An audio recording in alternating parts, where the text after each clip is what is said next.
Welcome everyone, and I'm pleased to be able to present this gentleman tonight for our speaker because not only is he a colleague and a influencer in the world of PT and all the things we do, but he's mine. He's my PT person who got me through a few different injuries and cycling and other stuff. So while we're talking about this topic of tonight for mature athletes, he has a wide breadth of knowledge in the sense of not just the topics he's talking about tonight, but so many other things. And so I'm going to jump right into it. But for the couple of housekeeping things, we are muting everyone when you enter.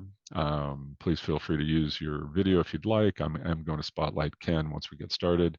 It is being recorded. This for you if you registered through the center or registered through Eisenhower Health. We will edit the video and it will be then emailed out to everyone who registered. It'll also then be on the center's website, Eisenhower Health website, as well as our YouTube channel. We have a lot of exposure on this, and then Ken will tell you where he resides, but he is in La Quinta and open for appointments. How's that, Ken? That's perfect. And with that in mind, I am going to spotlight you, sir, and then I'm going to turn it directly over to Ken so we can get moving. Very good. All right, Ken, it's all you, sir. Well, welcome everybody. Thanks for coming out tonight, spending your evening for a little lecture. I got to tell you that I've done a few lectures here in the desert, and then I get requests. So this one's kind of ambitious. Everybody wanted to lump in golf, pickleball, and tennis in the same talk. So normally people can handle me for about 45 minutes. This is going to be maybe an hour. So I'm going to go as fast and clear as I can. But if you got any questions or anything, I guess they'll have the chat set up and I'll try to answer your questions as well. So we'll just strap in and get ready to go here because it's a doozy. So yeah, who are you talking to? Well, actually, I miss you guys because I used to be out at the Rimrock office there where Gene Lennox, the manager now. And I did some talks there at the center, and I loved it when I could go there because it's nice to be with you all in person. But here we are in the new technological world. Now we're Zooming. So welcome, Zoomers. My name's Ken. I've been doing this physical therapy thing for about 30 years. Got my doctorate at Western University of Health Sciences in Pomona. I'm originally from Moose Jaw, Saskatchewan. So any Canadians out there, good to see you. Got my board certification for orthopedic specialist around, my goodness, 2000 or so. Oh, wait, before that, my God, it's been so long. And then most of my focus has been orthopedic and sports medicine treatments. I was adjunct faculty over at Western University for about 10 years. That was a lot of fun, going back into the anatomy lab and working with students. And now it's gone from where I started was a bachelor program. I had to go back at 40 to get my doctorate because all the entry-level PTs now are all doctorates.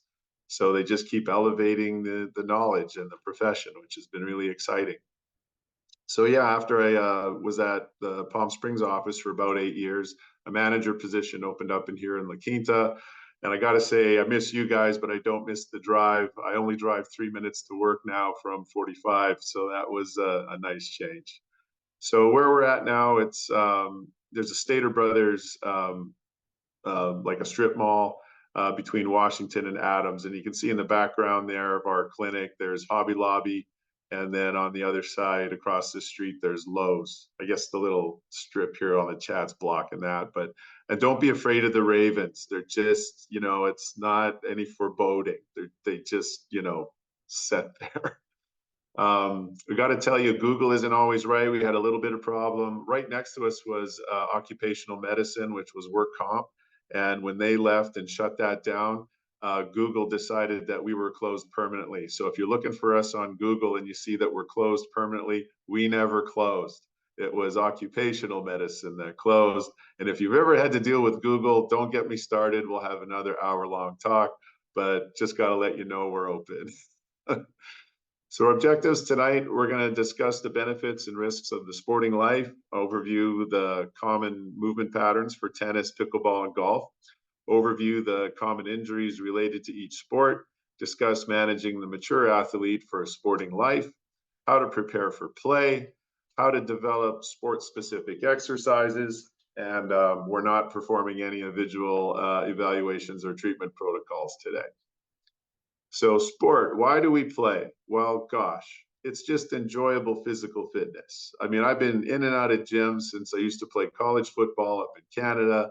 And, you know, the gym's fun, yeah, with your buddies. But as you get older, it's like, oh my God, I'm stuck in this room and I want to get out and do something. It's a lot more fun when you're with other people. So that's why we play. Competition is another reason. Some of us are very driven for peaking our physical performance. So another thing we get from sport is to challenge ourselves. So we're constantly training and trying to get better. Some of us go into tournaments for those reasons. And then the social environment, like we talked about, it's a lot more fun when you're with your friends and family and whatnot.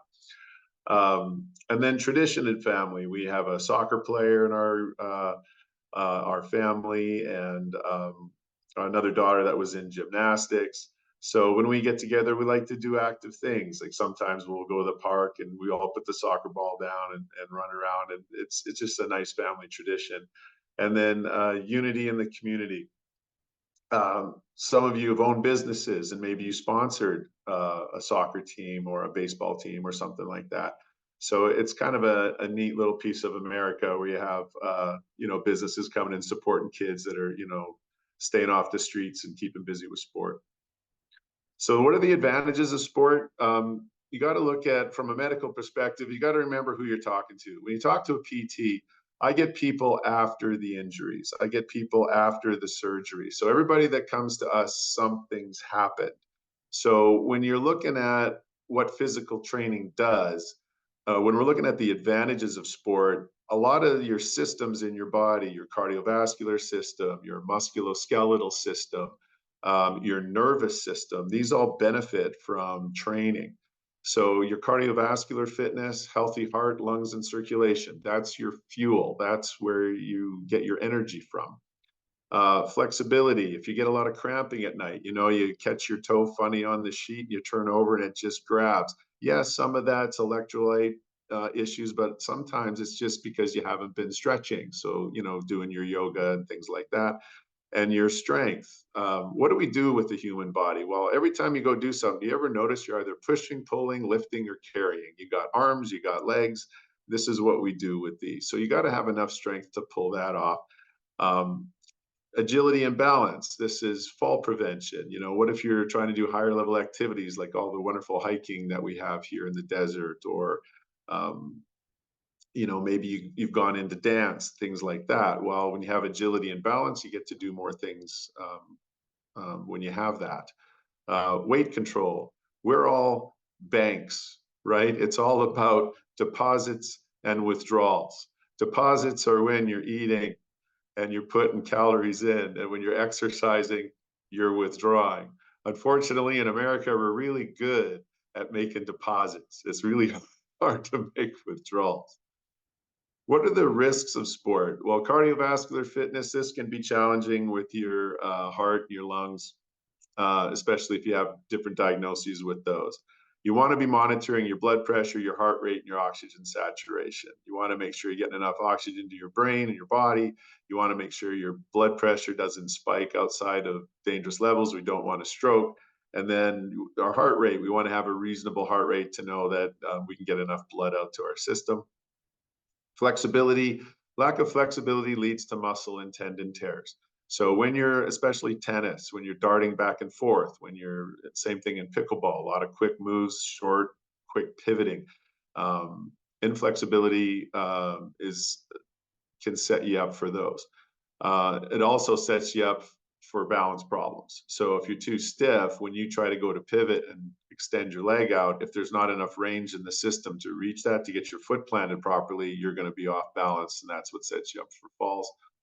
And then strength. Limited strength can lead to rapid fatigue and loss of your form. When you're not everybody's into watching sports, but if you do watch basketball with March Madness coming up, that's what's really tough on those college athletes is that game is so hard, running back and forth. the coach has to be watching the athletic form of his athletes or her athletes, because once they start losing their form from fatigue, they go up for that rebound, they come down and their ankle lands funny. That's when they can sprain and or fracture. So you got to have enough strength and endurance to pull off some of these moves. Agility and balance. So when you look at tennis and pickleball, quick change of direction. You're going one direction, you got to stop because now you thought he was gonna or she was gonna shoot the ball on one side, and then they've gone to the other. So you got to plant quick, turn around, and recover. So agility and balance. Not only do you need strength to make that move, but your body also has to be able to handle the change in that center of gravity motion. So backpedaling is also a problem, right? So when people know you have a balance problem, what do they do in tennis or pickleball? They try to hit the lob to make you look up. And some of you know, if you look up too high, too fast, that's when you start doing this quick little stutter step going backwards, and there you are on the deck. So that's another challenge with balance is quick motions of the head. With golf, your weight shifts during your swing. So your backswing through to your follow through. And then you can have a bad lie where you've got uneven terrain. You've got one foot that's up, you've got one foot that's down. And now you're trying to rotate your body and do a rapid, fast club head speed to get distance.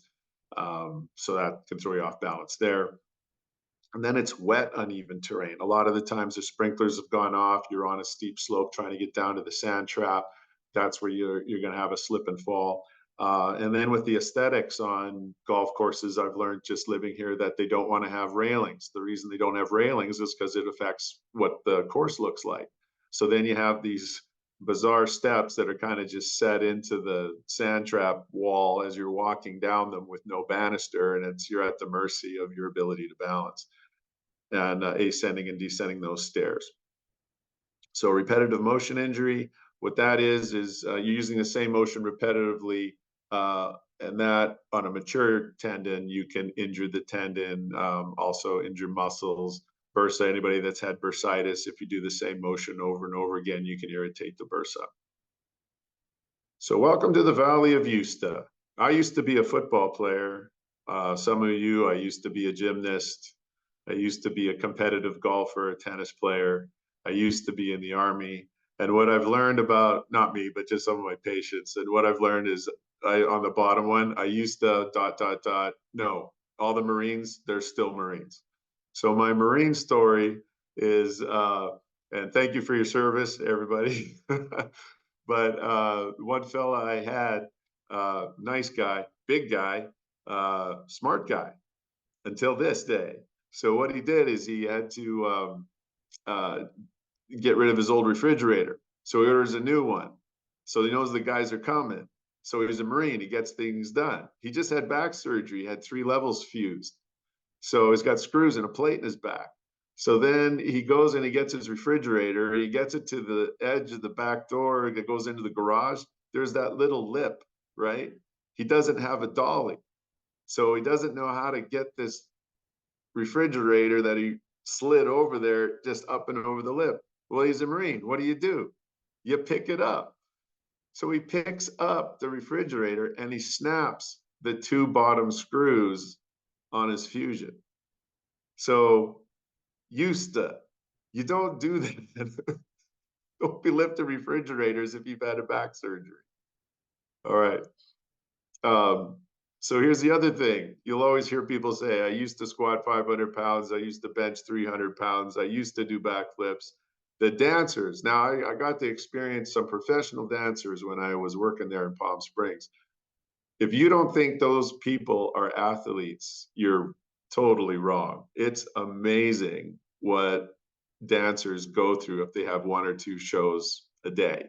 When I watched the cats at the McCollum, the black cat fella, he jumped off the ground, did a split leap with his legs, like in the splits out to the side. He's like 6 feet off the ground, and he touches the ground and goes up again 12 times in a row. There's like a fraction of a second between, and every split leap he did, that split, his legs didn't drop or fatigue. He had quads, like amazing. So it's not just sport, it's some of these other arts that we do that require a lot of force. And then in the Valley of Usta, unfortunately, their hips and knees start to wear out, these poor people. So yeah. And then of course, I used to hike 10 miles a day with a 50 or 100-pound pack. So, 50 if you're trekking, 100 pounds if you'd been in the military. So it kind of wears your body down. So you used to be all these things and you notice things are starting to change. Now you're starting to get pain. So here's the thing I see all the time is people got to tell me I have a high pain threshold. Well, that's actually irrelevant regarding the discussion you and I need to have if I'm working with you. So this is Ken's version of the 0 to 10 scale. If you've ever had a hard time, how do I tack a number to this thing? I've used this with all my patients so we can communicate. So you'd have to establish your own with your healthcare person, because I made this to make sense of it with my people so that we can find out when is your pain actually getting worse. So 0 means no pain at all. 1 to 2, you have a mild pain that's present, but it's not limiting you in any way. It's there and you're like, big whoop, I can just keep going. 3 or 4 is, I'm thinking of grabbing that Tylenol or the Aleve or the Advil, but I'm not ready yet, but I'm thinking about it. 5 to 6, you're now over halfway to 10. So if you're over half, you're now medicating. So now you're going to grab an OTC or over-the-counter med that you don't need a prescription for. And you're going to try to mitigate your pain with that. So if you're taking the OTC medication and it's not working at all, now you're at a 7 or an 8. That means over the counter doesn't cut it. Now we're looking at prescription. So now if we're getting into that, sometimes that means with pain management, you're getting into opiates. Opiates are typically used for post-operative pain. Like when you look at a joint replacement, you take a bone saw and you cut through bone and then you hammer metal into it. You need the opiate, right? Because that's major trauma.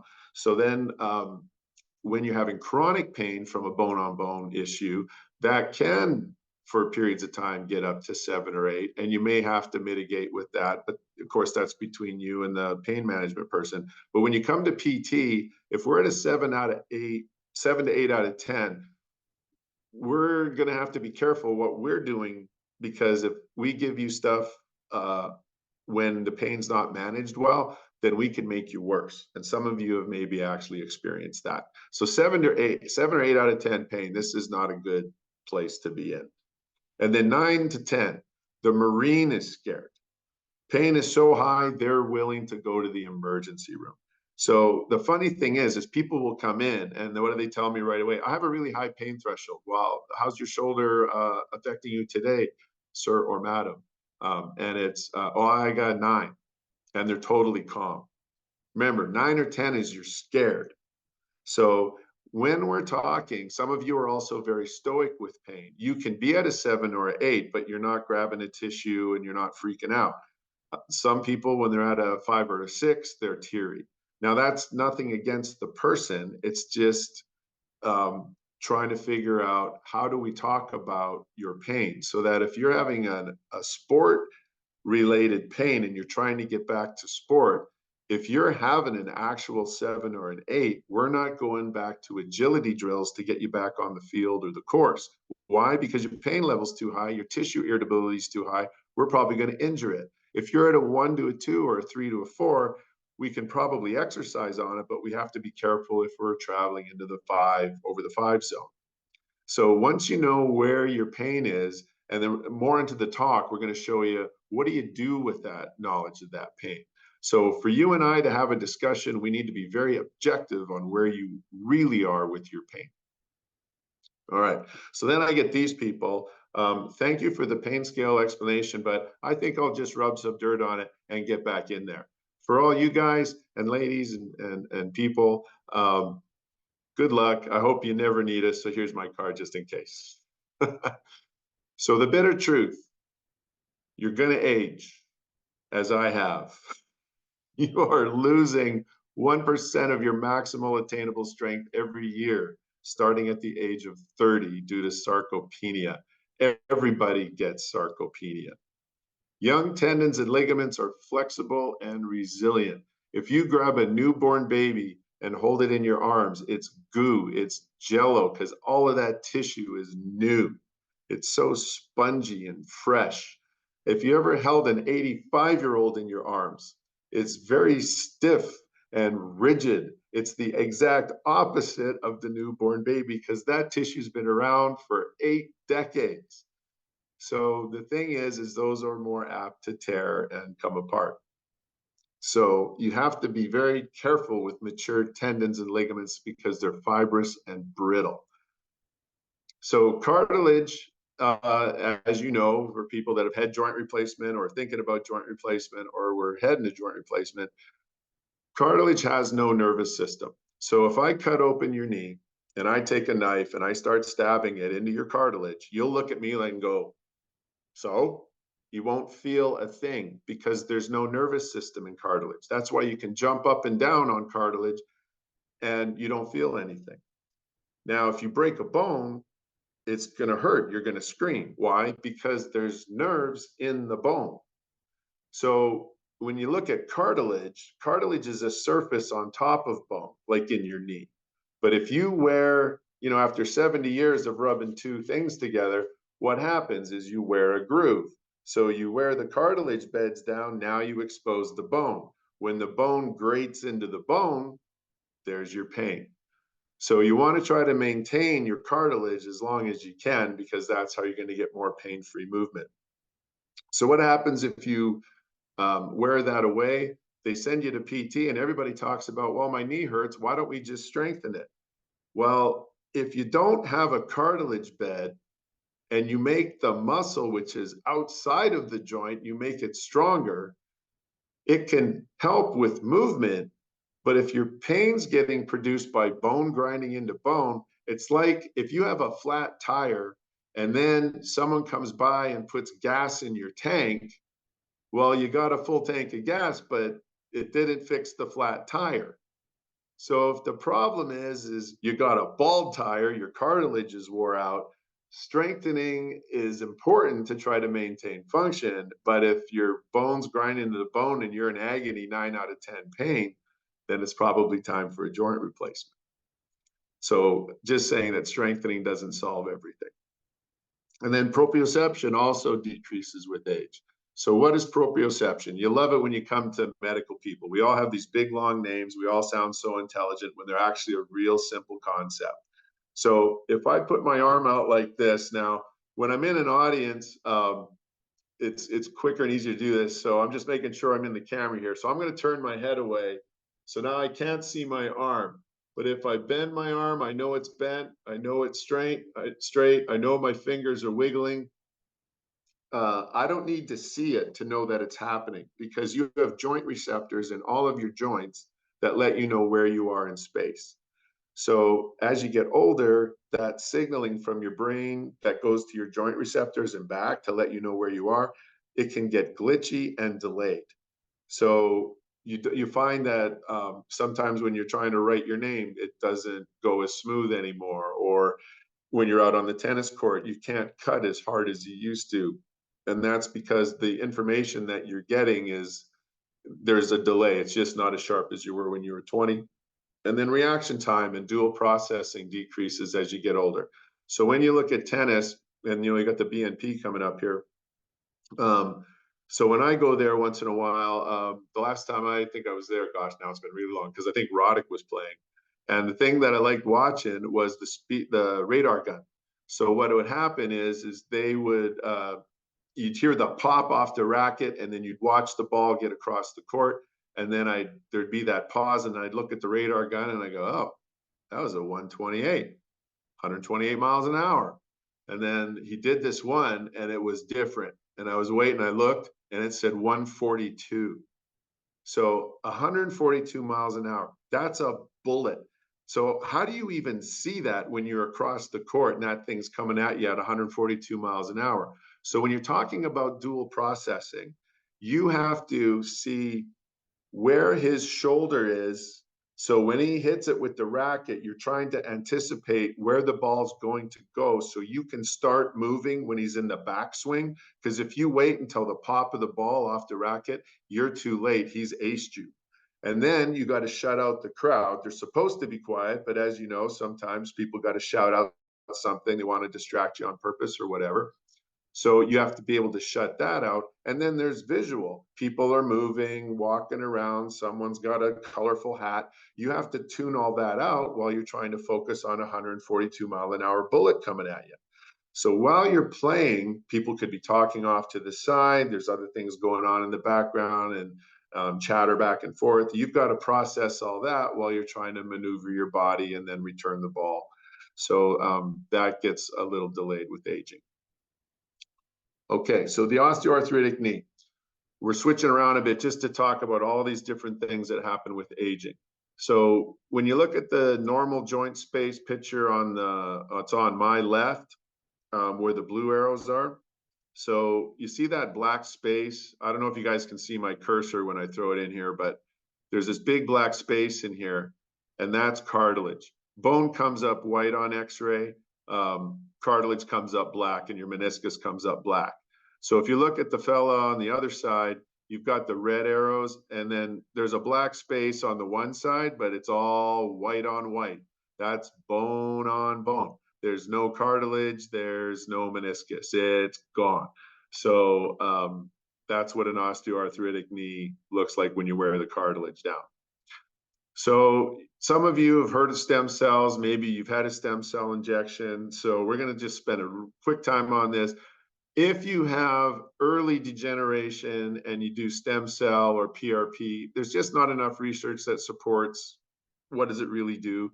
The idea of the stem cell, unfortunately, I'm going to explain this slide and how I'm presenting this based on what patients have come to me with. Stem cells are cells that don't know what they want to be yet. So if you stimulate them with a certain stimulus and it decides, oh, I want to be cartilage. The hope was that you could grow cartilage. So yes, you could grow it in a petri dish, but if you shove it into somebody's knee, you got to think at birth, when you're developing, that cartilage is intermeshed into the bone as you grow as an individual. As you get towards your 70s and 80s, you've worn that cartilage that intermeshes with the bone, you've worn that away to expose the bone. So then you think of, oh, they teach you what a stem cell does, but then while you're writing the $14,000 check for the injection, my patients thought, well, if they're going to grow cartilage in my knee. So then the way this is set up is the osteoarthritic knee before stem cell injection, the osteoarthritic knee after stem cell injection. Before, after. You see the word changing, but you notice the picture is not changing. You can shove all the stem cells you want in your knee. In 30 years of practice, I've never seen anybody come in and all of a sudden they look like the guy with the blue arrows. So you're not going to grow cartilage with a stem cell injection. So people that swear by them and whatnot, what it's thought is that it creates a good environment for healing.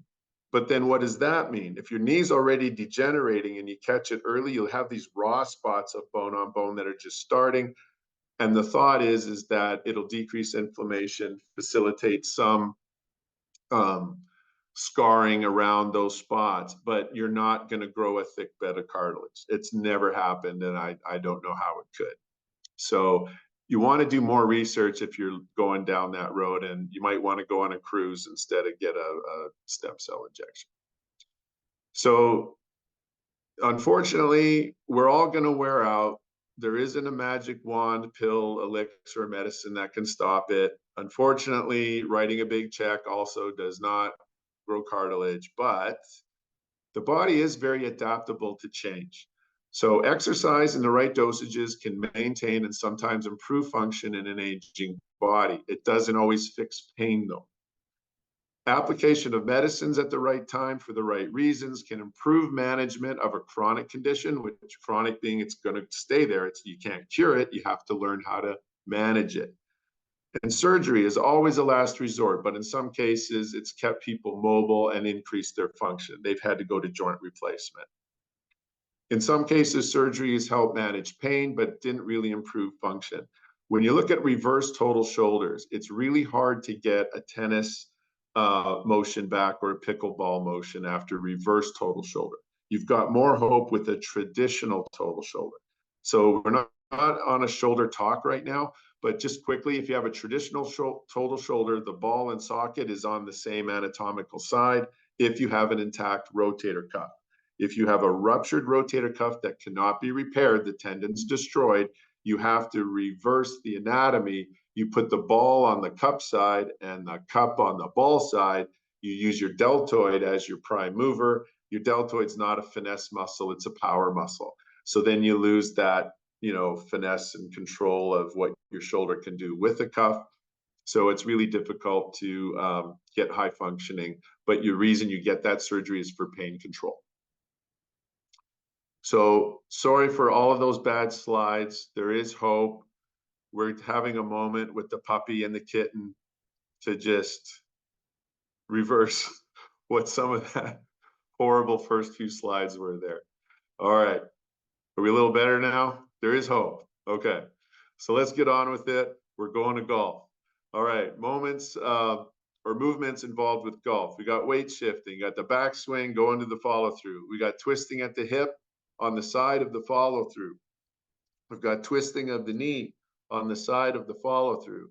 We've got shoulder biomechanics is challenged the greatest on the side of the follow through. So weight shift and balance. If we look at the pictures here, if you're looking at the legs, when he's in the backswing, you see how the knees are bent and he's got his weight onto his back right foot. When he's on the third pitcher coming through, the club's coming down, you can see that the weight has now gone from his right foot's heading over to his left. And then if you look at the left pitcher, hopefully you can see it there, his foot on the left on the follow through, it's pointing right at us. So he's twisted that hip to change his body position to finish his follow through and get that club head speed and distance. So what do you need for balance training to handle a weight shift for golf? Well, you need muscle strengthening for balance. Clamshells is an exercise we're going to show you. Bridging and single leg bridging is good to start stimulating the hip. Squats is really good. Not really good if you got horrible osteoarthritis in your hips and knees. So you have to modify them. And then step ups and step downs because you're going to have to do stairs when you're out on the course, possibly. And then monster walks with the TheraBand. So when we look at the slides here, hopefully you can see my cursor, but the one I'm circling here, this is the bridge. So this person is got their feet planted about shoulder width apart. Then you tighten your core muscles around your stomach and your low back. And then you're going to lift your buttocks up to get a straight line from your knee to your hip to your shoulder. So when you're weak, what'll happen is you'll see a dip here between the upper thigh and the abdomen. So if that butt drops down a little bit, that's weakness and probably stiffness. When you're doing single leg bridging, the one off to the right here at the top, you'll see that it's a bridge, but you've got this leg extended. You want to have a straight line from the ankle to the knee, to the hip, to the shoulders. These are Pilates exercises, which is dance-based, but you have to have such great core to do dance moves. That's why they're used for a lot of sport. So bridging and single leg bridging are going to help you with that. Clamshells, if you're weak in the hip, lying on your side, you've got to roll this top part of the pelvis forward because people roll back too far to make it too easy. And then you lift that knee up towards the sky, and then you'll feel that in the hip to help strengthen your hip. Squats, very common. You get a lot of bang for your buck with squats. But again, if you have degenerative joints, when you come and see us, we're going to show you how to modify those. And then step ups. So there's also step downs.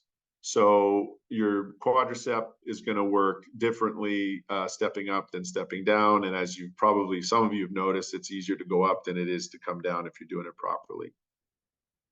So when we're looking at someone coming down, if you look at the fella on the left where the red X is, you see how he's leaning way too far? Look at his knee in relation to his foot and his hip. Do you see that sharp angle there? That's called medial collapse. That's his hip is so weak, he's trying to lean off of the medial collateral ligament on his knee as stability. That's not good for a ligament. Ligament holds bone to bone. So if you overstretch them, they become lax and you get instability. So when you're doing a step down, you got to be like the green check mark fella on the right. You see how much more his trunk is straight over top of his knee and his toe, and there's no angle between the hip to the knee to the toe. It's a straight line. If you look at the one on the left, you see that sharp little angle where the knee is bowed in. Bad. That's just weakness and instability. Monster walks. The red band is a rubber band, and sometimes you buy them just as a loop, and sometimes you get it as TheraBand. If you buy it as TheraBand, you'll have to tie it, and if you tie it, always tie it in a bow, because if you tie it in a knot, the more you pull on it, it just makes the knot tighter. You'll have to cut it off. So you put the band above the knees, and you step sideways. And as you're stepping sideways, another name for these, you can call them butt burners, because if you're doing them right, your butt's going to start burning because you're working your balance muscles. And monster walks are really good for balance. Monster walks really came into effect a lot with the basketball training because they have to do so much side to side on playing defense, and they need that power for jumping. So when you're doing balance, you don't want to do this on your own. I can describe how you can do it safely, but it's better to come and see us first to make sure you're going to be safe, because I wouldn't want you to fall, obviously. So tandem stance, it's like having a tandem bike. You got one foot in front of the other, just like one person sitting in front of the other on a bike. Semi-tandem is when you have the feet a little offset, but they're side by side, so it's easier. What you do is you start with like the person on the bottom, you have the hands at the sides, and then the person, the person on the top to the right in the blue shirt, dark blue shirt, they're going to cross their arms. That's the second phase. And then the third phase is you turn your head to one side, back to the center, and then turn your head to the other side, back to the center, while you're in tandem stance. And what you'll notice when you do that, your ankles are going to start wigging out. Now, people will feel off balance and then they'll fall. So what we do is we have them in the parallel bars and we have a belt around them. So if they're going to fall, we're going to catch them. So at home, what you can do is if you find an open corner, you have to back yourself into the corner so that if you fall, the corner will catch you. And then you set a chair in front of you. So in case you go forward, there's something there for you, but you got to make sure it's a stable chair. So you can see how kind of iffy it is to set you up on a balance thing. If we can't catch you, I don't want you to fall. Now, when you feel all of that, ankles going crazy and your body's starting to shake, that's training. Because when you're in tandem stance, it's hard to manage. So people get upset where they feel like, oh, I can't hold it. Well, I'm no good at this. And it's like, well, how do you get good at it? That's why you practice. Because when you practice, you're stimulating your motor control system to figure out, how do I do this consistently and how do I do it better? That's why athletes train. They do hours and hours of training so that they can go play at a high level. So if you're at a low level and one of your things is balance, you have to go at this very slowly and give yourself a chance to succeed. This is harder, is single leg stance. If you think tandem stance is hard, single leg is worse. So really small base of support, you're down to one leg. So you want to be sure if you're going to do single leg balancing, you've got enough strength and control to handle that. So balance training, why? Oh, sorry, that was for a country club talk there. But the personal training benefits. So if you get a personal trainer and you're having trouble with this stuff and you're not coming to PT, just remember that sometimes with personal trainers, they're limited to, they know how to get you on and off the machines in the gym. They're good at building muscle for the bodybuilders. They're good at, some of the classes, like the yoga classes. You got the combat, fitness classes, spinning classes. But sometimes they're not understanding of orthopedic issues. So if you have a rotator cuff tear, fusion in your back, you've got other things like Parkinson's, or you've got another diagnosis going on, you want to come to PT because we're going to handle the medical end. And then once you get that figured out and you're safe, then we can teach you how to talk to your personal trainer, because they're really good at motivating. If you got the I don't wannas, which, you ever notice that? It's like, again, we're banks. We like to do the withdrawal or the deposits, but we don't like doing the withdrawals. Deposits is the eating, withdrawals is the exercise. So after we're done doing deposits, immediately your brain goes, I know I'm supposed to exercise, but I don't wanna. So if you have the I don't wannas, you got to hire the personal trainer, because they're going to make you wanna. And it's an appointment and you're paying them. So you're like, okay, I guess I want to now. So you go there. Discipline, you're showing up for an appointment. Regimented, you get into a routine, make it a habit. Then your body goes, what am I supposed to be doing right now? Normally I was at happy hour. No, I got to go see my personal trainer. I'm going to go work out instead. I'm going to do withdrawals instead of deposits. And then the rewards, you're going to get a higher level of function. You're going to feel better and maintain your independence. Some of my patients, they live alone. They're into their 70s and their 80s. Their balance is getting bad. They're getting a little weak. They're having trouble getting out of a chair. And they're saying, you know what, I just want to stay in my home. I don't want to go to assisted living. I don't want to go to a home. And it's like, yes, you're fighting for independence. So you've got to regiment yourself to get this stuff done. Back to golf, twisting the hip and the knee. So when you look at pictures 5, 6, and 7, and you get to 8, I don't know, on my end, I don't know if I was able to help you guys, but I'm moving the little chat thing down to look at the picture on the far right. You want to look at the hip and the foot.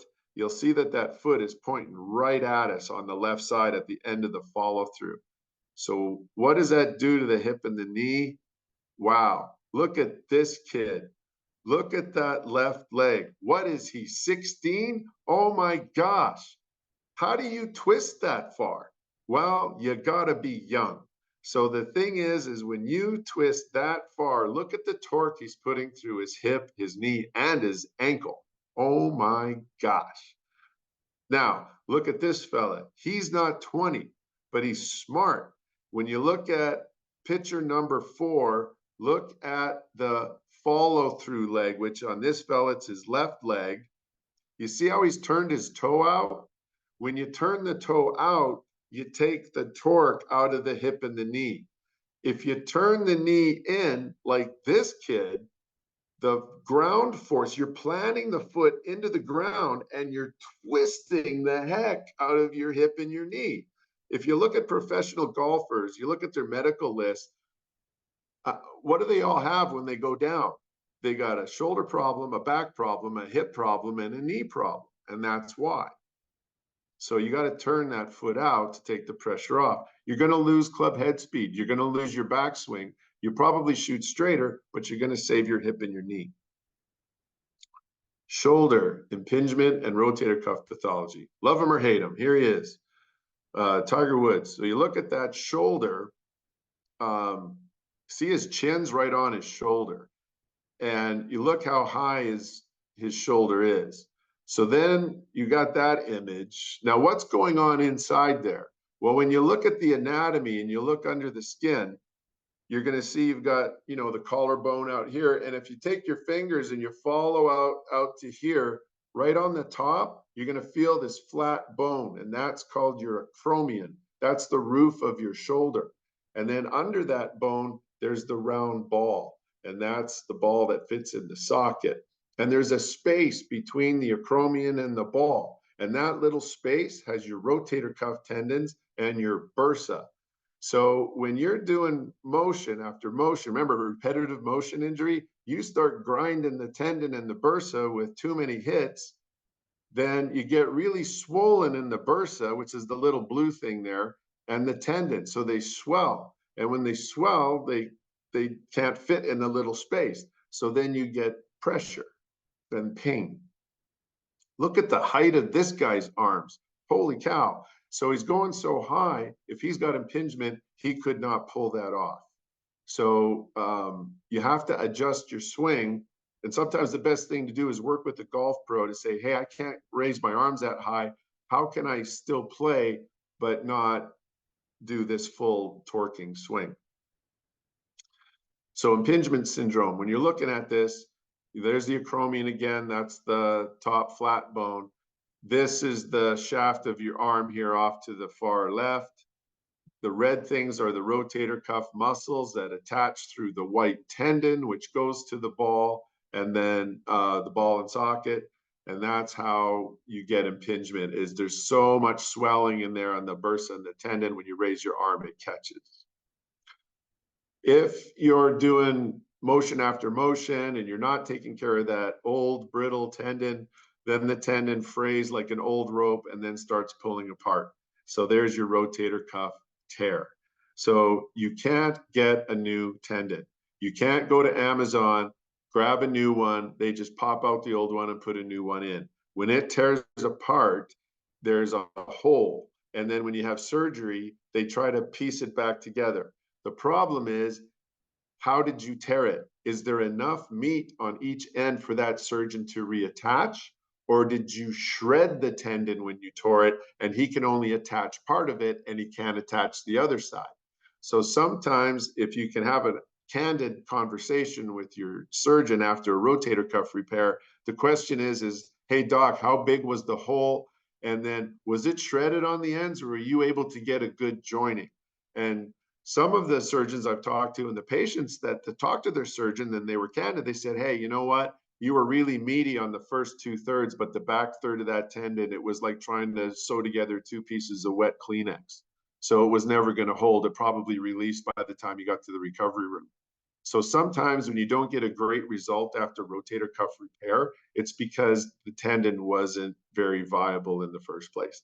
And some tendons can't be repaired. They're pulled apart so far, there's not enough material to actually join them together. So you really want to try to avoid the cuff tear rather than get it and go to surgery. So what do you do to maintain a shoulder for golf and tennis? You want to strengthen your rotator cuff. So the TheraBand exercise list here, you do shoulder extension, which is the first fella on the top left. The next one are shoulder retractions. These are for your shoulder blades or your scapula. You're trying to bring those together. Those are your rhomboids. And yeah, don't you love all the wonderful Latin names? Then you've got pulling to the side. These are your adductors. And then making W's, or external rotation, is the fellow on the bottom left. And then internal rotators is the guy on the bottom right. So when you get a good global strengthening of your rotator cuff and your scapular stabilizers, that's a good way to maintain your cuff for golf and tennis and pickleball, actually. So the spine in golf, take a wet dish rag in one hand, wet dish rag, squeeze it, get water out of it, okay? Now take two hands. Now you're going to wring it, get all the water out. That's what the golf swing does to your spine. So what you're doing is you're planting your feet, you're torquing your back one way, and then you're releasing it the other way, and you're just grinding that spine. So vertebrae, what are they? So you always see this shape, and then when you look at your spine. So when you look at the picture on the right, you see you have this cylindrical or square type of a piece, and then there's the disc, which is in the middle, and then the square piece on the bottom. The square pieces are bone, right? And actually that's more of like a cylinder. It's more like this. And here it is on the bottom where it says the body, right? On the left side, it says the body. That's where the disc sets. So the bone is hard and rigid. The disc is soft and spongy. So when you stack it, they can actually shift and move. So if you didn't have a disc, you'd be like a broomstick was shoved up your back, right? You wouldn't be able to bend. So that's that. And then when you look at the back part, you want to look for the Scotty dog. So you can see what a Scottish Terrier looks like, right? So hopefully you can see my little arrow here on my cursor. But when you're looking at the X-ray, you see where the one is this is the dog's ear. Number two, this is the dog's head, right? Number three is the dog's nose. Number four is the dog's neck. Number 5 is the dog's front foot.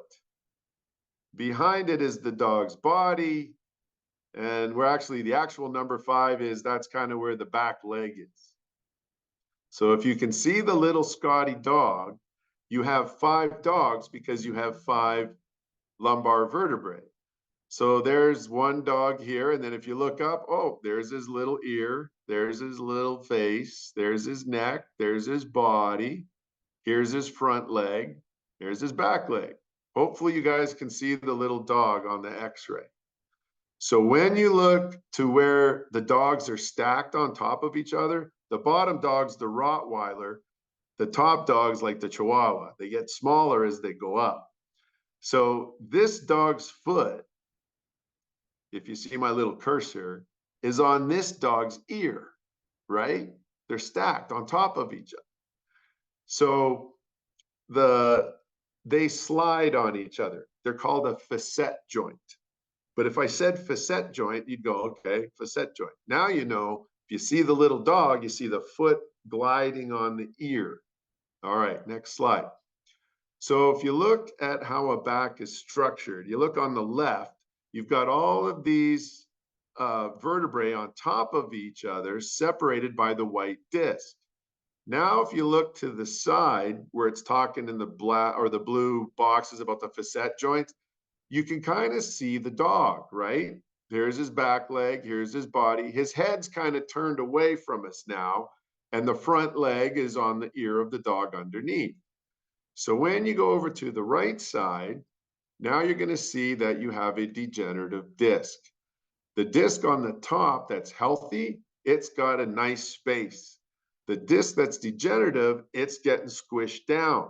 So if you squish this bone here on the body of the vertebrae down closer to the body of the next vertebrae, you're moving one dog down closer on the other dog. So that dog's foot that's pushing on his ear, he's pushing harder on that ear because there's less height. Now, all my engineers in the crowd are going, that makes sense. We've lost height.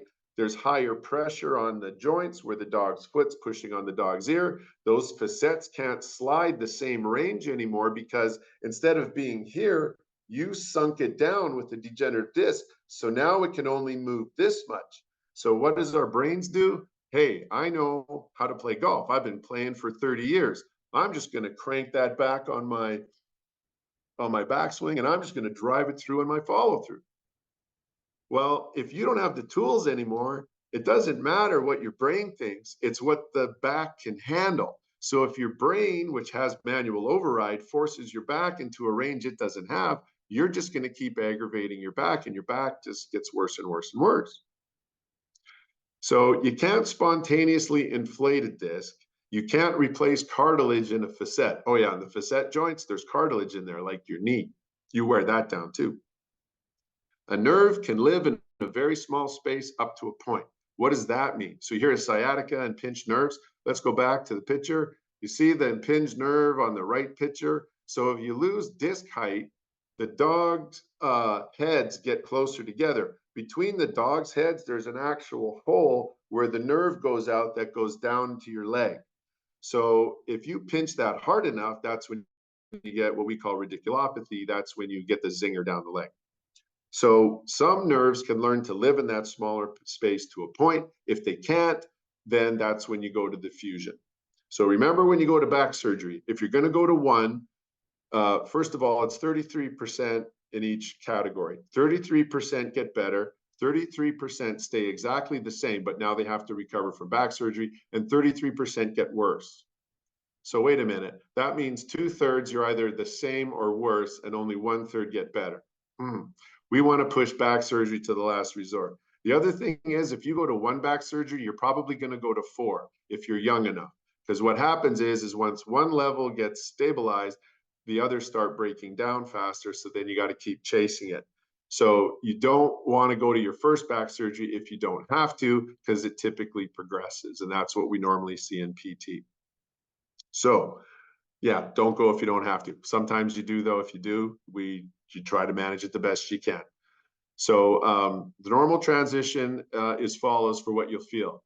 if the nerve's getting pinched. You're going to feel pain first because the nerves on the outer rim of the nerve bundle handle pain. So typically you'll feel pain. Then when the nerve gets compressed a little deeper, you feel numbness, tingling, because the nerves that are for touch and for feel, those are a little deeper. You start getting numbness, tingling.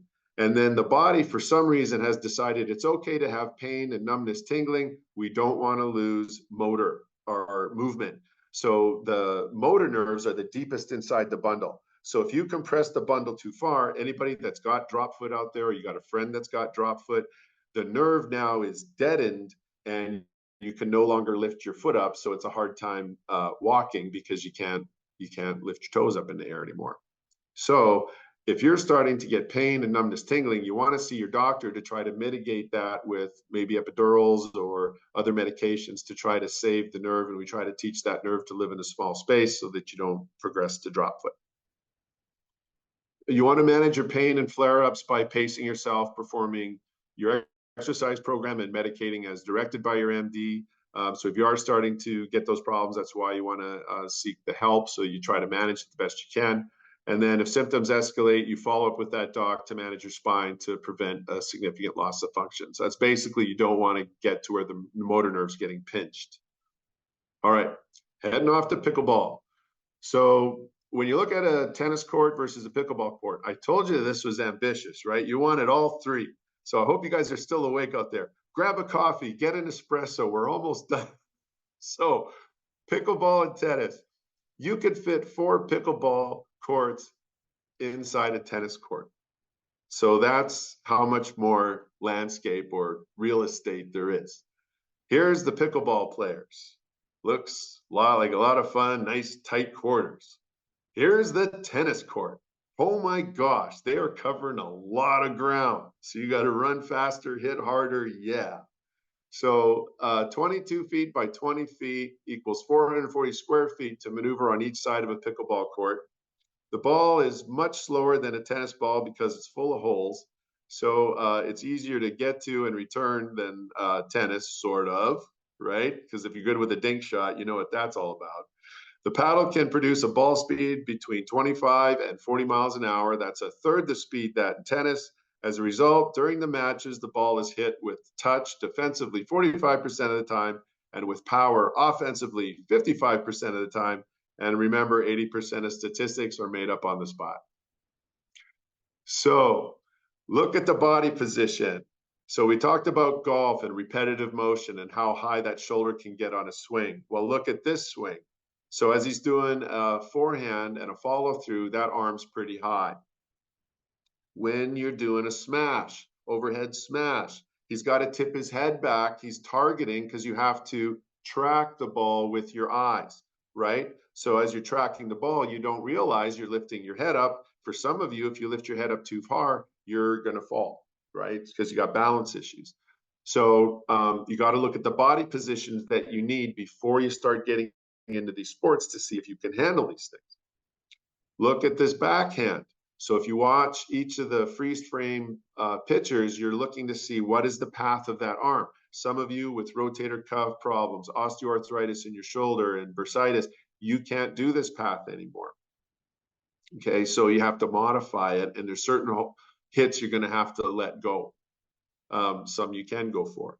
Look at the body position here. This lady on the left, she's in a squat.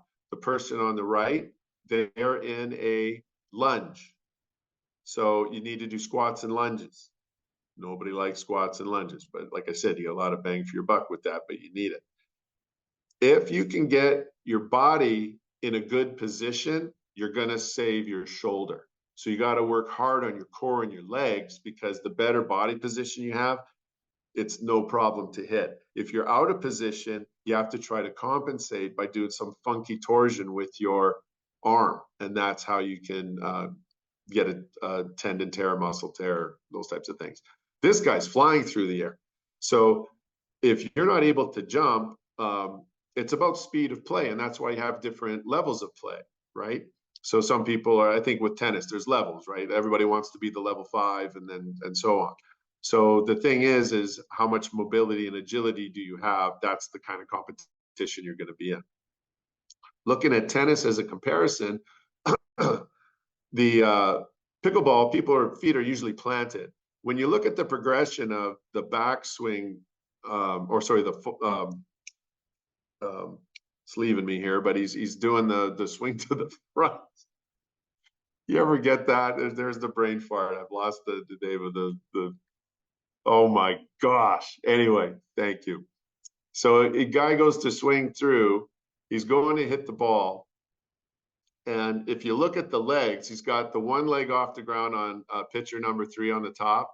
Then you go down on the pitcher on the bottom, the first one, that leg's in the air. And then the middle pitcher on the bottom, both legs are in the air. And you look at his spine on how he's twisted, and now look where the racket is. So as he's doing his forward swing there, he's creating a lot of torque.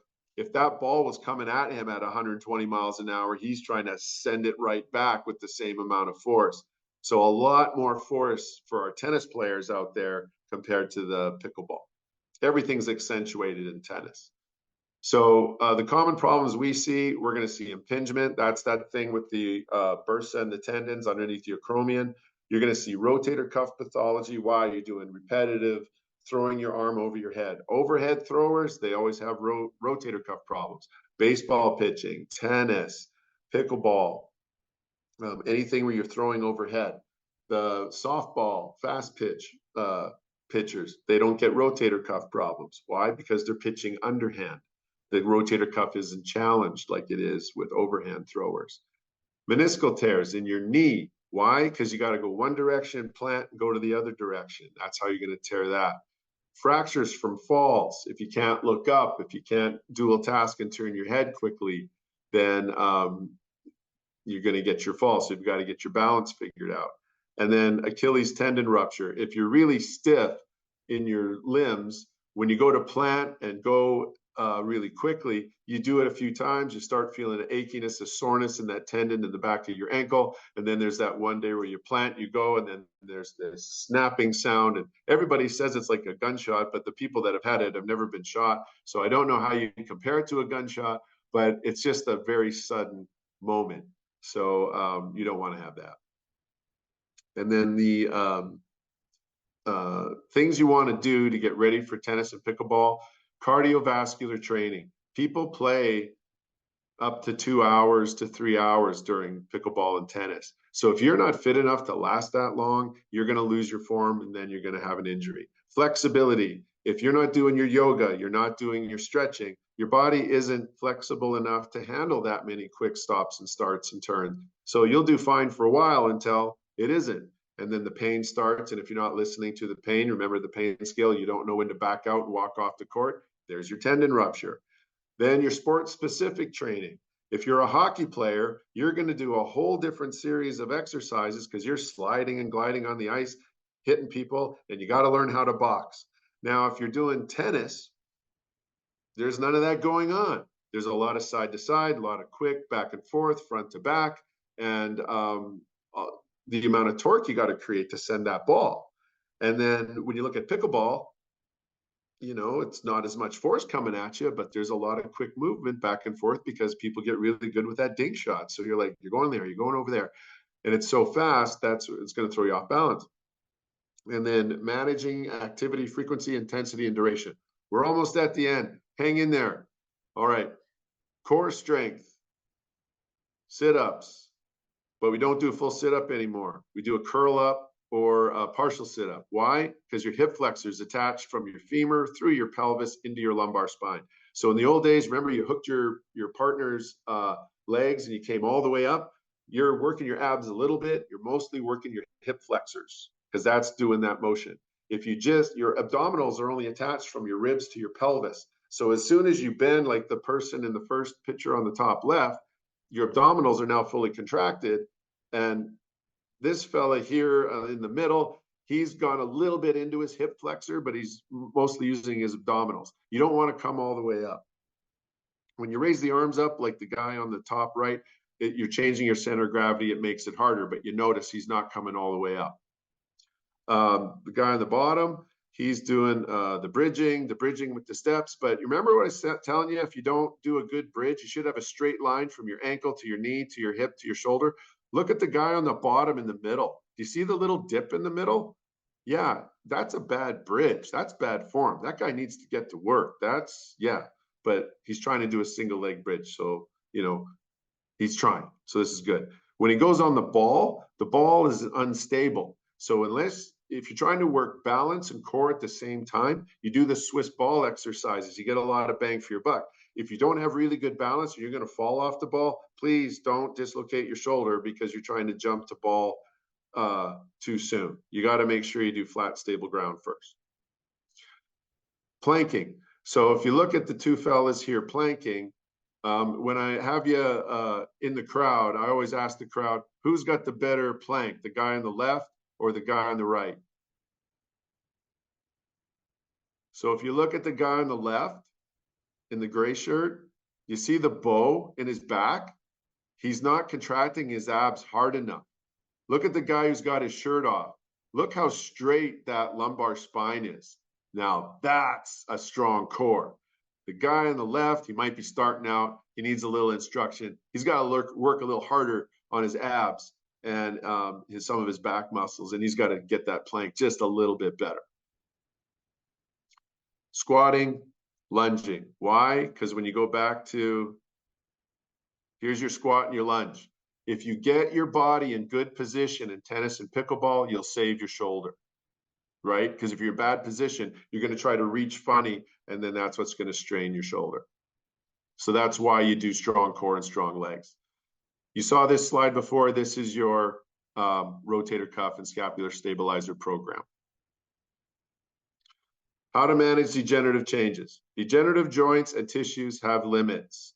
World records are not broken by the mature athlete unless it's in their age class. There are age classes for a reason. If you're not making $800,000 per week in your recreational sport, why would you play until you damage something to the point where you could no longer play? There's a lot to that statement, but I have this fella who, nicest guy you'll ever meet, highly intelligent. So this is what I don't understand, other than understanding his competition DNA is so strong, he can't let that ball go that's just outside the line on tennis. If he can get it, he has to show that he can get it. So this is not a, out of his mind, go willy-nilly person. This person's very intelligent, yet he can't control himself. So he runs as hard as he can to get this ball, loses control, slams his shoulder into a metal post, shatters his shoulder. 5 surgeries later to fix, because it was so bad, the first surgery didn't take, and he was kind of a problem too because he couldn't go slow enough to let things heal, so he kept mucking it up. And then he'd do something to, anyway, wonderful guy. I've been happy to be his PT for years, but he would just laugh because I'd try to reel him in to say, if you dial this down, you're going to get the most out of this shoulder. So that's where these little statements come from, is for you guys out there that can't control yourselves, you can manage these things. So you can stay on the course in the court. Don't destroy it because you'll lose your joy. These are the things that give you joy. Okay, thanks for listening. How much do I owe you? All right. Even world-class athletes follow the same menu for training. Frequency, intensity, duration. This is the last part of the talk. How to manage degenerative changes. Frequency. How often do I exercise? Do I do it once a day? Do I do it twice a day? Do I do it 5 days a week? Frequency. How often do I play? Do I play pickleball every day? Do I do it every other day? Blah, blah, blah. Intensity. How hard do I exercise? Am I in there trying to be a power lifter? Am I trying to be a marathon runner? Okay, here's 2 athletes for you. Get the image of the world-class power lifter. What's the body type like? World-class marathon runner. They're both world-class, but what's the body type? One looks emaciated, super thin, because they burn off all their fat, then they burn off their muscle or their protein for energy because they're running 26 miles. The power lifter is lifting hundreds of pounds or 1,000 pounds on a squat and in a couple of seconds. You can't have a world-class power lifter and a world-class marathoner in the same athlete in the same year, but they're both world-class. You see how that makes sense? They're two different energy systems. So intensity, how hard are you pushing? And in what area are you pushing? How hard do I play? So when I play, am I trying to gorilla every swing on golf, or am I modifying my swing to save my shoulders and save my back? Duration, how long do I exercise? Am I exercising for 3 hours? Well, if you're Arnold Schwarzenegger in his prime, you were probably doing 6 to 8 hours a day at the gym to get the muscle mass. And then how long do I play? Golf typically 4 hours, and then tennis, 2 hours, depending on how many games and matches. So you get that. So there's the frequency for exercise. Here's just an example. This isn't anybody in particular. I ride the stationary bike 3 times a week. I do yoga 1 day per week and weight training twice a week. I play pickleball 2 times per week and golf, once a week. Intensity. When I ride the exercise bike, I have the tension on a moderate resistance. When I do yoga, it's at a moderate intensity. I'm not trying to do the scorpion and put my heels on the back of my head, arching my back. When I play pickleball, I play easy during the pickup games, but I play hard when I'm in tournaments because I want to win. When I play golf, I drive the ball as far as possible on the par 5s, but I ease up on the par 3s so that I don't blow out my back. Duration. I ride the stationary bike for 30 minutes. I play pickleball for 2 hours. I play golf for 4 hours. So these are typical durations. So a recipe for a disaster might be, I exercise, 2 hours in the morning. I go to play pickleball for 2 hours, and then I meet guys for golf, and I golf 5-6 days a week, and I pickleball 5 days a week, and I'm in the gym 5 days a week. Get my card. I'll be happy to see you. I hope it's not after surgery, because you're taking that mature tissue and you're blowing it apart. You have to learn how to manage it. Okay. So tips regarding pain and play. Professional athletes play in pain. It's how they stay employed. I don't think you're employed. Why would you blow yourself out, right? You remember that other statement? If you're pushing through pain, you may be pushing your tissues into or toward a catastrophic failure. So when you're using the pain scale and being honest with yourself, if you're over a 5 into the 6 to the 7s, you're setting yourself up because your body's trying to tell you got to do better management because you're running it into failure. Taking NSAIDs to mask your pain on a regular basis can affect your liver and your kidney function. If your pain is greater than a 5 and making you medicate to play, you may need to manage yourself better. Exactly. So I had a fella, he made it onto the senior tour for golf. And he was so obsessed because he loved golf so much. He's obsessed with golf. I mean, you've met people that are obsessed with a thing. This guy was the epitome of the word obsessed. He shared with me that he was taking 18 Tylenol a day to stay on the senior tour. What did he do? Pushed himself right into kidney failure, almost died. So he's coming to see me for back pain because he wants to do what? He wants to play golf. But he learned he can't take 18 Tylenol a day. So he's trying to figure out how to manage his pain so he can continue to play. So this is what this talks about, is he had to learn how he had to control how much frequency, intensity, duration, so he could play without medicating to play and trying to kill himself. So it's like the hippies in the 60s. If it feels good, you keep doing those things. So when you're exercising, you're trying to figure out what feels good. These are the 2 phrases I give all my patients. It's like the hippies in the 60s. If it feels good, you keep doing those ones. If you're doing something, it's the old doctor joke. Hey, doc, it hurts when I do that. Well, then stop doing that. So sometimes, though, you can do an exercise and it'll hurt. Then you modify it, try it again to see if it hurts again. Maybe it doesn't. So if it doesn't, you don't want to ditch it too quick. But, the definition of insanity, right? Doing the same thing over and over again, expecting a different result. Well, if it keeps hurting, and you're saying rub some dirt on it, get back in there, that's how you set up for catastrophic failure. So if it hurts and you keep trying to modify it and it still hurts, there's some things you got to let go. If pain is fluctuating from 0 to 4 and subsides with rest and ice, this is reasonable for playing. It's not a guarantee, but this is probably the best mature athletes can get at some time. Remember, when you step onto the court or the course, you're consenting to risk. High performance play and competition can set you up for injury. So you're accepting that when you go out there. So this is one thing you can follow to try to keep yourself from really hurting yourself. If pain lingers for 1 to 2 hours after play and you have to medicate to play again, you may want to consider a longer rest period from your sport or your workouts. You might be working too hard and you're breaking stuff down faster. Modify activity, frequency, intensity, and duration. Those you can modify. Sometimes you're going to peak your performance by doing less, and that'll shock you. You know, you've got good muscle memory. Maybe you've been playing the sport for a while. You don't need to train like you did when you're 20. So you might be surprised when you do it properly, you actually get more out of yourself. And then consider having an off season. We live in California. You don't need an off season. When I worked with soccer with my daughter, oh my gosh, there's club season, there's tournament season, and then there's high school season. There's no off season. So those poor girls, they just get beat up.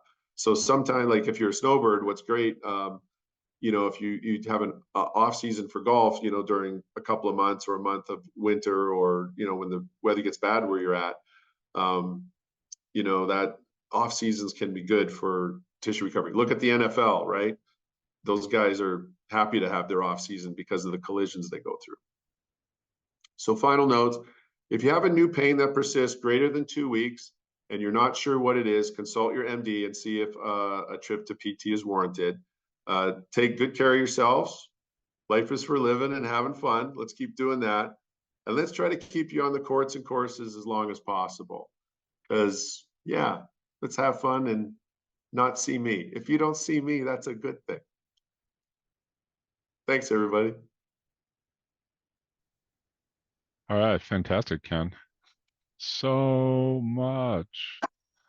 Crazy. How So let's many do this. left? That No, was so no, long. I'm that sorry. was long. No, everybody said they're planning. They have wine. We don't here at work, but they might have it at home. So let's open up for Q&A. Anybody wants, feel free to unmute yourself and ask a question of Ken. Whoops, everybody's, I see a lip moving, but they're not unmuted.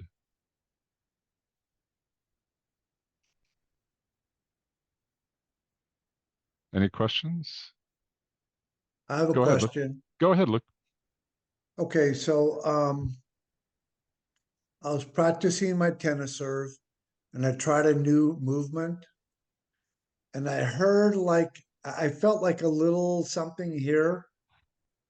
So now when I grab the racket, there's kind of like a little, you know, there's a little tinge.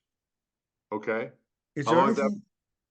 It just happened like a week ago. Okay. So hands are complicated because there's a lot of different pulley systems, ligaments, and how the tendons are lined up on the back and on the front.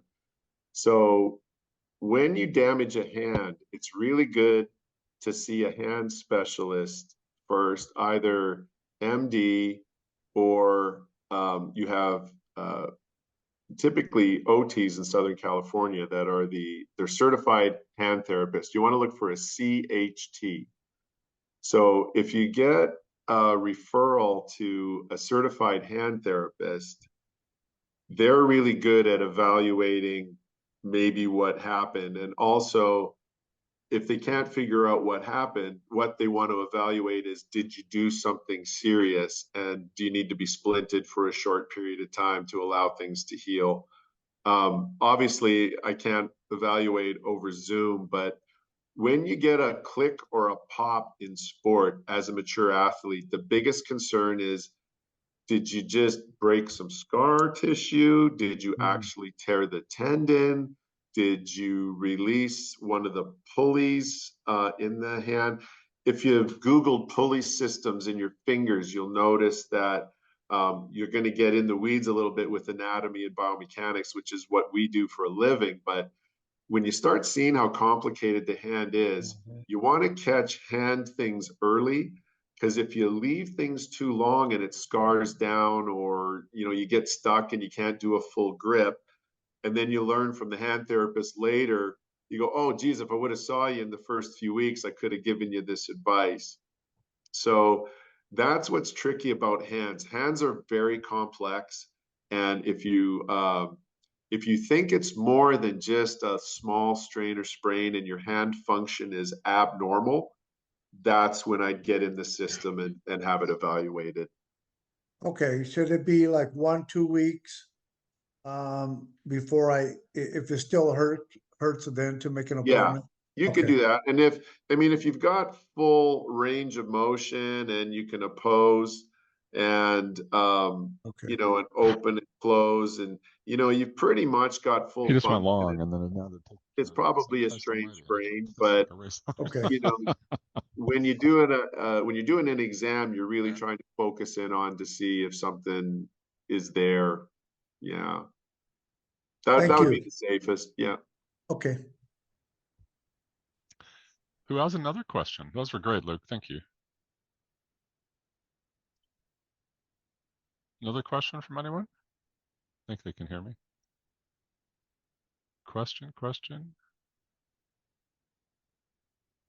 All right, one up there. Oh, another question.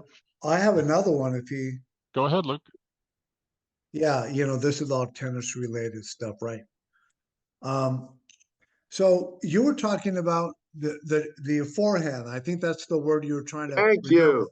Yeah, I can't believe that left my brain. I know it happens. Yeah. I'm 57 this year. But I think something you said kind of resonated with me about the forehand and about the pivot when I hit, Yeah. and I get tennis elbow, and then I pain in my shoulders. And is it because I'm too open and I'm using too much arm and not enough body? Is that the problem there? That's it, without watching you, um, if you're getting a lot of tennis elbow, shoulder problems, yes, I would say, like, when I get my mature athletes as patients, they don't have a strong core. They can't do a squat. They're not really good with the lunge. So that they can't get in a good position. So what do? They compensate by trying to get that racket on the ball any way they can. Right. So when you look for efficiency in tennis, who are the best tennis players? They have so much energy that they can get their bodies right where they need to be. So then when they do that transference of force from the ankle through to the hand, it's like throwing. Throwing starts at the ankle. Your tennis swing starts at your ankle. You don't realize that. So when you're doing a proper forehand and a backhand, you've got to get your body in position first. That's why when you see the young athletes, what are they doing on the court? They're running lines. They got to run lines because they got to get their body in position. So they're not doing that, is they're trying to compensate by getting that racket on the ball any way they can. So that's the first place I would go, is see if you, and then see which, like my friend who ran into the post, learn, if you have that strong competitive DNA, which balls should you really let go? Because Right. part of this talk is about, remember, you're talking to a PT. I'm trying to keep you on the course and away from me. So if you're getting repetitive strain sprain, you don't want to have catastrophic tissue failure. You might have to, if you don't really have an off season, you might have to consider letting certain balls go where your arm's in a really bad position. You're trying to get the win, but you're compromising your tissue, if that makes sense. Yeah. Totally. It's a challenge trying to be a mature athlete. You have to do good athlete management.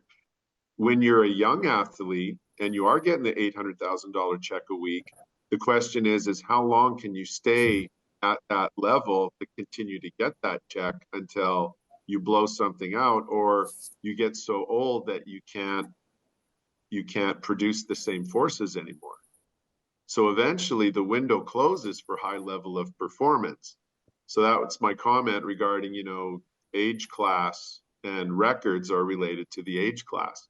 So what you have to honor is that if you don't have that brand new resilient rubbery tissue, you can continue to play, but at what risk are you going to put your body to score that point and possibly injure something to the point where now you can no longer swing normally?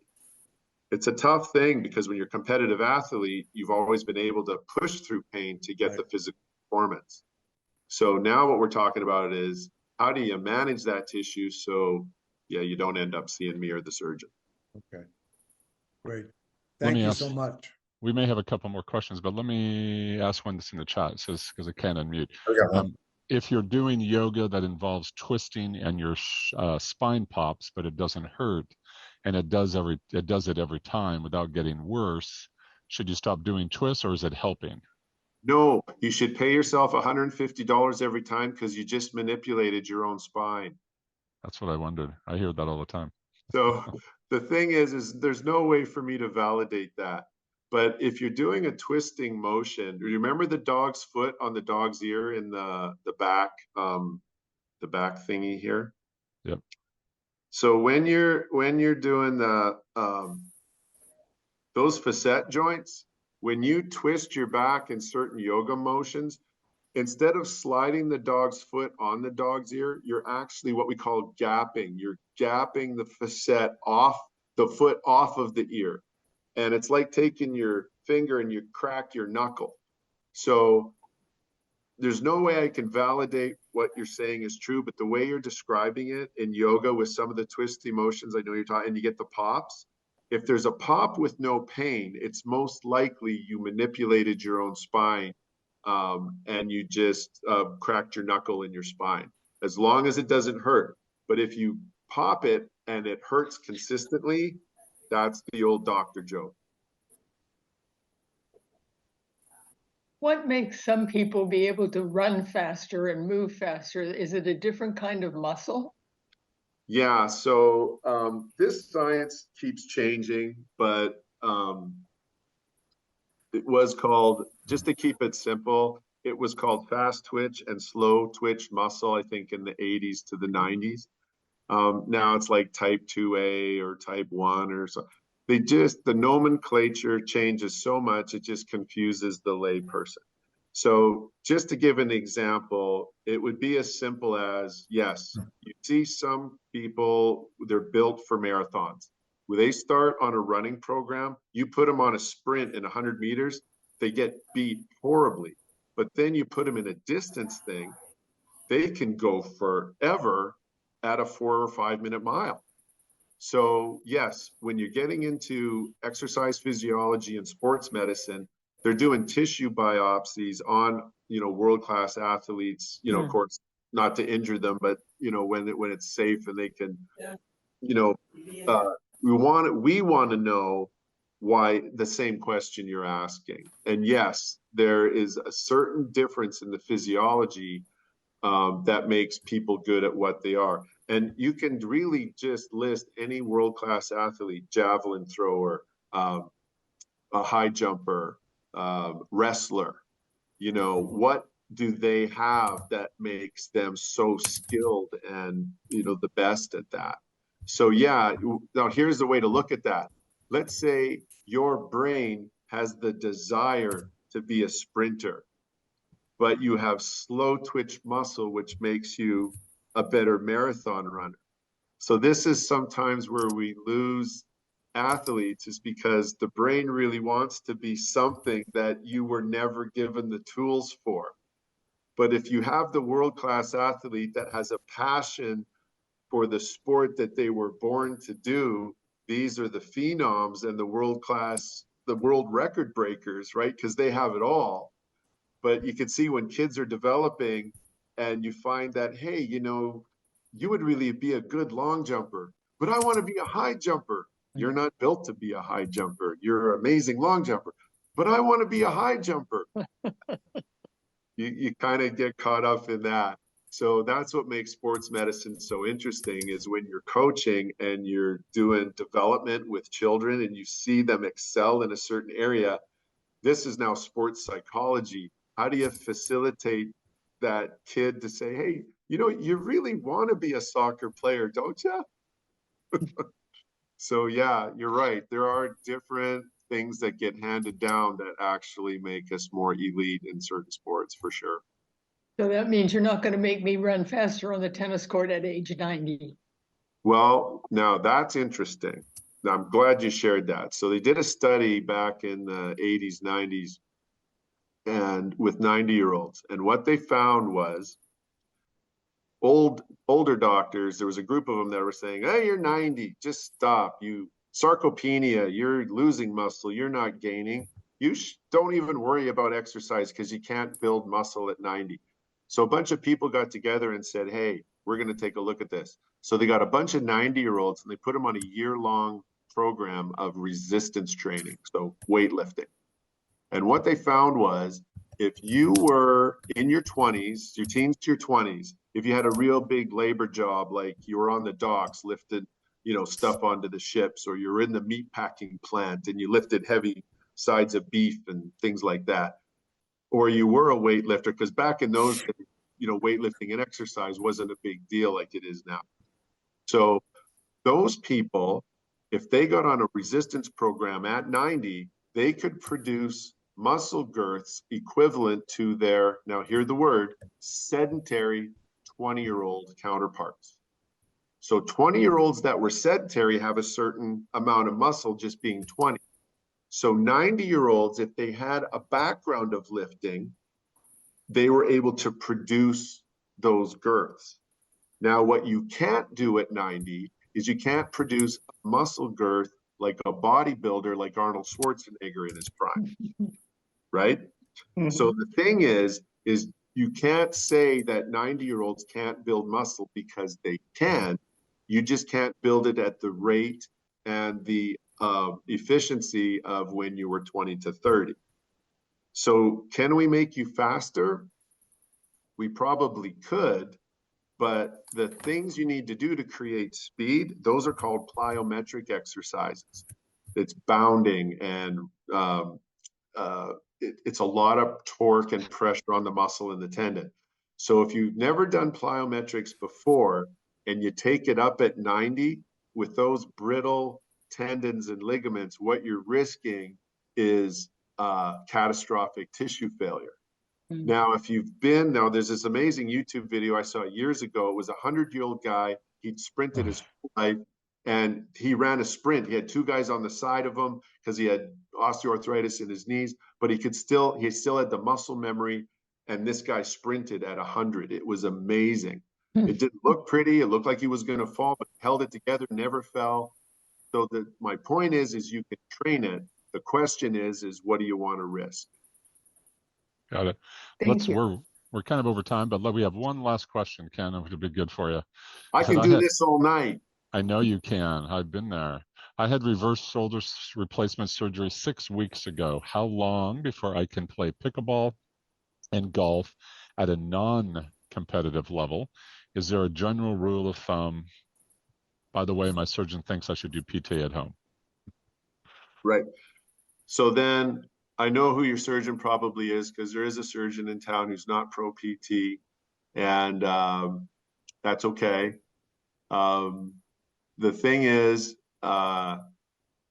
if you're not doing PT and you're making gains and everything's going fine, I would never compete with that. We know what we know because this is what we do. So if you're trying to develop a swing and you're noticing that after your shoulder surgery, your arm doesn't work or move in a certain way that you need it to, then that's our job, is to figure out, can we find a way to get your arm to move in that pattern? The reason I'm going to give you such a great answer that's going to be really disappointing, after 30 years of doing this, I've probably treated over 10,000 shoulders, I gotta say, you can never predict how each one's going to come out. They all heal differently, different rates. They achieve milestones at different times. It's so unique to the person. There's no way to predict when you're going to be on the course. So I always tell people after surgery, we're going to take this one day at a time, 1 week at a time. If you can hit certain milestones that you need to be hitting on the post-op protocol, these are good signs, but sometimes there's delays. Something gets flared up, or there's a lot of reasons for a lot of different things. So if you're going to do it on your own, I'd say good luck. People have done it. Doesn't mean that it can't happen. If you want guidance, you probably want a therapist with maybe the OCS background, orthopedic certified specialist, or someone who's got some sport background. So sometimes you got to pick and choose who your crew is going to be. So I always tell people too, when you're sizing up doctors, if you get in with one and you go, I'm not really clicking with this person, fire them and go to the next one. And I would do the same thing in PT. So yeah, so it's a horrible gray answer. I'm so sorry, but yeah, you never know post-surgical how someone's doing, because you really have to evaluate a lot of things and see how things are going. There are milestones because of what they have to do to get the reverse total shoulder in there. There's do's and don'ts on your list, and make sure you don't do the don'ts, because if you push too hard and you pull some of that surgery apart, it's not good. So there's certain reasons you do certain things on the post-op protocol. So hopefully your surgeon who's not pro PT has given you that and is really clear on that. Sometimes a lot of those types of surgeons, and no disrespect to them, but it's like, oh, just be careful. It's not a lot of meat to those two words. All right, gang. Well, with that last question, that was awesome. And Ken, you were amazing as always. And thank you everybody for sticking in. And everybody's going to be heading out of the door right now to go play pickleball or do something. They are. Be careful. Exactly, right? Don't come see Ken. Don't see Ken. That's what he tells me. Don't come see me. All right, everyone. This, as I said, is recorded. It will be up online within the next week and a half, if not sooner. And Ken, thank you very much for taking up your afternoon and evening. And everyone, thanks for joining us. We'll see you soon. Very much.